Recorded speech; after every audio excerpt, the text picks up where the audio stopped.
आप देख रहे हैं कंचन टीवी, आपकी आवाज।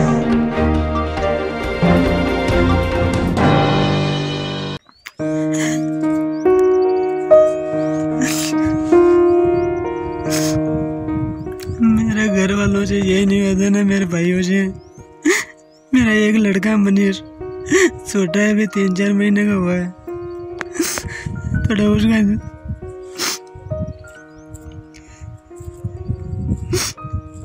उसको कुछ चीज की कमी नहीं होनी चाहिए। चलो मेरी वाइफ तो ऐसे निकल गई, मेरी पत्नी तो गलत निकल गई। छोटी छोटी बातों को लड़ पड़ती है, लेकिन आज ऐसा समझ आया कि आज मेरे को मरना पड़ रहा है। मेरे बेटे मनीष का ख्याल रखना, उसे किसी चीज की कमी नहीं होनी चाहिए। रोते हुए ये बात कहने के कुछ ही देर बाद इस शख्स ने कथित तौर पर पीछे नजर आ रहे इस पेड़ पर फांसी लगाकर अपनी जीवन लीला समाप्त कर ली। राजस्थान के अजमेर का ये वीडियो सोशल मीडिया पर वायरल है और सुरेश मेघवाल नाम के इस शख्स की पूरे इलाके में चर्चा है।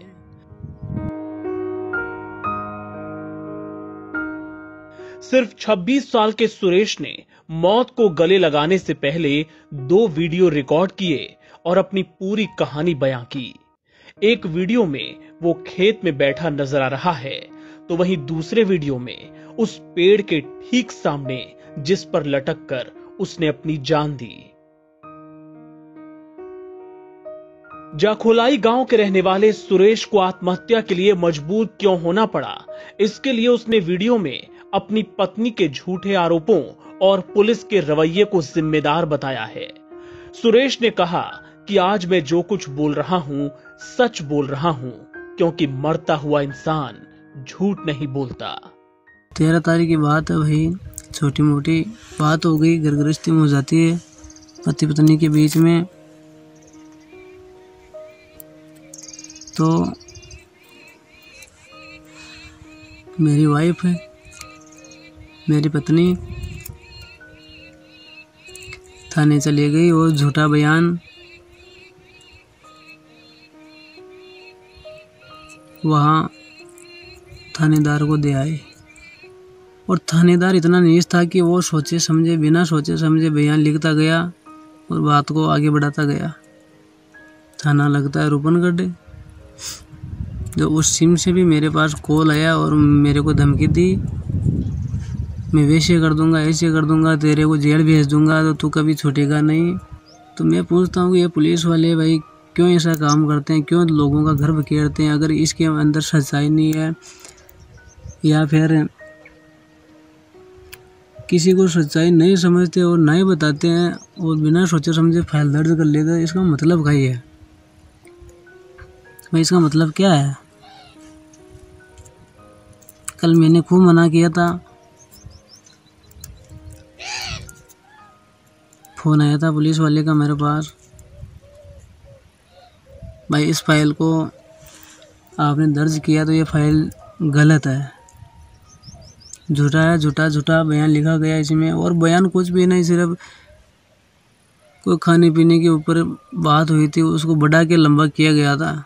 अभी फाइल मैंने पढ़ी नहीं है, लेकिन उसमें जो थानेदार धमकी देता है मेरे को, वो पुलिस वाला, कि तुम्हारे परिवार को लेके थाने आओ और तुम्हें हमें जेल के अंदर डालेंगे और मारपीट करेंगे। तो भाई ऐसा किया क्या हमने जो हमारे साथ ऐसा बर्ताव करेंगे? आज मैं जो भी आपके सामने आज बात कह रहा हूँ मैं, वो बिल्कुल सच है और मरता हुआ इंसान कभी झूठ नहीं बोलता। आज मैंने सुसाइड करने का आज विचार किया, क्योंकि मेरी स्थिति ऐसी हो गई कि मैं जीने का कोई मतलब ही नहीं है, मैं जीना ही नहीं चाहता हूँ।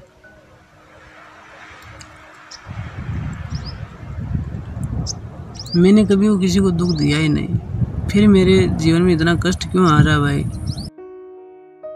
वीडियो में सुरेश ने आगे बताया कि दरअसल उसकी 2 शादियां हुई। पहली शादी में उसे धोखा मिला और दूसरी पत्नी ने भी उसे कभी नहीं समझा। ये वीडियो बनाना तो नहीं चाहता, लेकिन इसीलिए बना रहा हूँ क्योंकि मेरे भाई लोग समझे सोचें,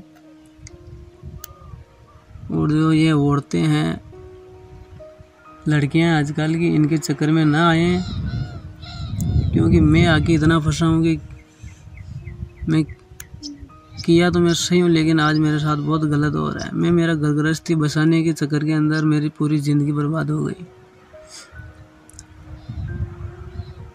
मैंने पहले सही सोच समझ कर शादी की थी। 2.5 लाख उनको मैंने नगद दिया था,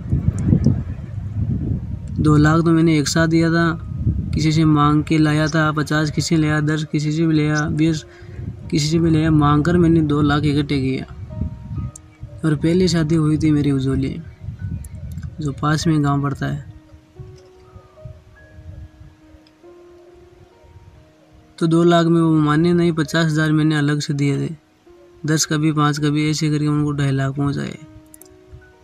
और ये तो उनका खर्चा मांग की उनकी कि आप 2.5 लाख रुपए देवो तो हम शादी आपकी, हम आपको लड़की देंगे। तो मैंने उस चक्कर में आके चलो ठीक है, पैसे तो और कमा लेंगे, लेकिन मैंने ऐसा नहीं सोचा कि हमारे साथ गलत हो जाएगा, गलत व्यवहार होगा। मैंने इसे कभी कभी नहीं सोचा था।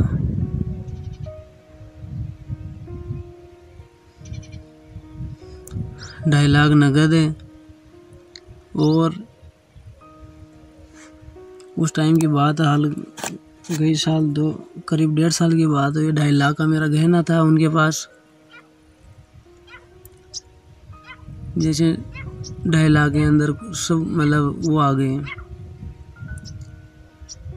2.5 लाख का गहना था वो रख लिया, शादी टूट गई। लड़की को 3 साल में कभी भेजा ही नहीं। 1-2 बार लेने गया तो मेरे साथ मारपीट की। तो भाई मैं उनसे दुखी होकर उनसे चलो मेरे जो भी खर्चा हुआ अंदर मतलब 7 लाख जैसे 30,000 मेरा वो पूरा मेरा भी खर्चा लगा। लेर पीछे मेरा भी शादी हुई तो मेरे भी खर्चा तो लगा ही है। तो मेरा पूरा खर्चा भाई ऐसे करके 6,30,000 रुपये मेरे उस टाइम 2017 या 18 की बात है। 2018 के महीने मेरे 6,30,000 रुपये खर्च हुआ था उस शादी में।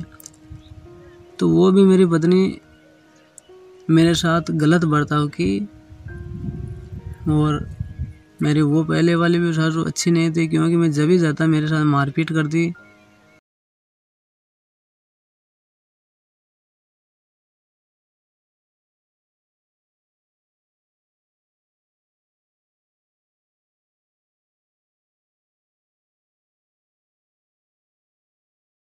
फैसला कराया, वरना मेरे तो मौत उस दिन आ गई होते थे। भाई मैं इस शादी से परेशान होकर उसको छुटकारा किया। छुटकारा करने के बाद चलो मैंने सोचा 6,30,000 रुपये गए तो गए, और कमा लेंगे पैसे। तो अगर हम सुरक्षित रहेंगे तो पत्नी और आ जाएगी, दूसरी शादी कर लेंगे। भाई मैंने मेरी ज़िंदगी बचाने के चक्कर में और मेरे घर बनाने के चक्कर में मेरी इतनी कंडीशन ख़राब हो गई, क्या बताऊँ मैं आपको। मेरी बात बचने का कोई चांस नहीं अब मेरे पास, क्यों मैं यहाँ आ चुका हूँ। उठे उस शादी का फैसला हो गया, दूसरी शादी फिर की मैंने यहाँ पिंगुन, छोटा सा गांव है सालिसाकुन के पास। क्या करूँ बताऊँ, जितनी कम है, छोटी छोटी बातों पे लड़ पड़ती है। मेरे माँ बापों को गाली देती है अनसंड। अगर माँ बाप को गाली देते हैं तो माँ बाप एक होती है, चाहे माँ बाप उसके हो चाहे मेरे हो, बाप माँ एक ही होती है। और मेरे भाई पे जो ये कल FIR दर्ज करा के आई है वो गलत है। आपको बता दें कि सुरेश की पत्नी ने पुलिस को जो शिकायत दी थी उसे लेकर अभी मुकदमा दर्ज नहीं हुआ था। पुलिस ने उसे थाने पूछताछ के लिए बुलाया था और उसके पहले ही सुरेश ने अपनी जान दे दी। इस वीडियो में बार बार अपने बेटे का जिक्र करता रहा, कहता रहा कि वो उसे बहुत प्यार करता है, उसे छोड़कर जाना नहीं चाहता, पर अब उसे कोई और रास्ता नजर नहीं आ रहा।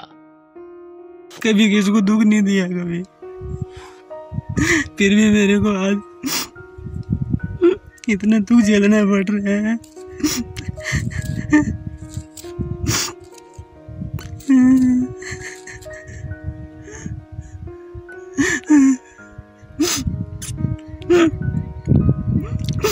मारा मनीष को ध्यान रख देश प्रदेश और दुनिया की तमाम बड़ी खबरों को जानने के लिए सब्सक्राइब करें आपका अपना चैनल कंचन टीवी।